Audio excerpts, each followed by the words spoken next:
Hello, അസ്സലാമു അലൈക്കും മക്കളെ. അപ്പോൾ ഇന്ന് 29 നോമ്പ്. നാളെ പെരുന്നാളാണ്. നോമ്പ് എത്ര പെട്ടെന്ന് കഴിഞ്ഞു, നമ്മൾ കഴിഞ്ഞതറിഞ്ഞില്ല. അപ്പോൾ ഇന്നിപ്പോൾ ഞാൻ നോമ്പറക്കാൻ ചോറ് തന്നെയാണ്. നോമ്പറന്ന് കഴിഞ്ഞ് ഞാൻ എൻ്റെ കുട്ടികളും കൂടി ചോറ് കഴിച്ചു.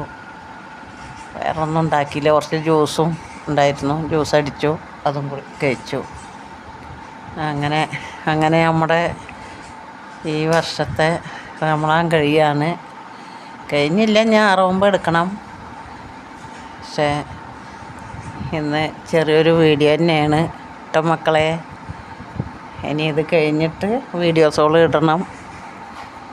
അപ്പോൾ ഇന്ന് ഇത്രയേ ഉള്ളൂ. അസ്സലാമു അലൈക്കും.